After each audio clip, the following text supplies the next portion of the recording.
Hello everyone, welcome to my channel. चलिए इस video में अपन बात करेंगे नए चैप्टर की न्यूरल कंट्रोल एंड कोऑर्डिनेशन। देखो, इस स्टार्ट करते हैं अपन इंट्रोडक्शन वाले पार्ट से। As you know the function of organs and organ system in our body must be coordinate to maintain the homeostasis.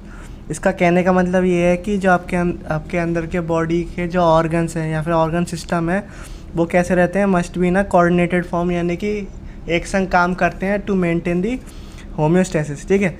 और coordination it is the process by which two और more than two organ interact and complement the function of one and other. ठीक है, दो से ज़्यादा organ interact करें और complement करें अपने फंक्शंस को, तो उसको क्या बोलेंगे अपन, कोऑर्डिनेशन बोलेंगे। For an example, we do a physical exercise, the energy demand is increasing for maintaining and increase in muscular activity. हमको अगर हम ज़्यादा मस्कुलर एक्टिविटी करेंगे तो उसमें एनर्जी की रिक्वायरमेंट ज़्यादा होगी।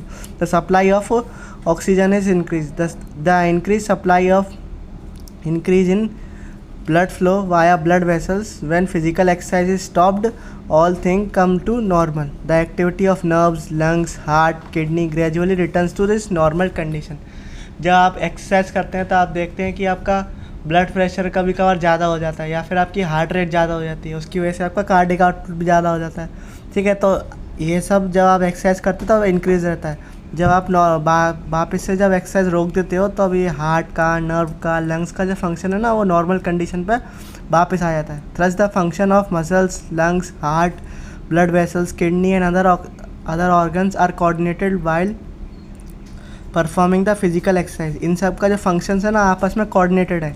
ठीक है, ये सब जो है ना एक संग काम करते हैं। In our body the neural system and the endocrine system jointly form the coordinated and integrated system, the activity of the organs so that they function in the synchronized fashion। और इन ये सब ऐसी एक्टिविटी करते हैं ताकि जितने भी organ है ना सब एक जैसा फंक्शन करें।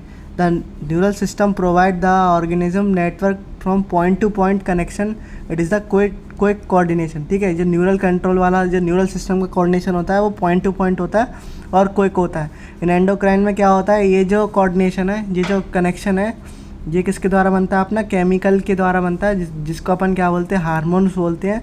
और ये पॉइंट टू पॉइंट नहीं होता और ये स्लो होता है। The neural system of human mechanism of neural coordination like transmission of nerve impulse conduction across the synapse and physiological reflex action. ठीक है, ये कुछ एग्जांपल दे रखे हैं कि आपका न्यूरल सिस्टम में क्या क्या आता है। ट्रांसमिशन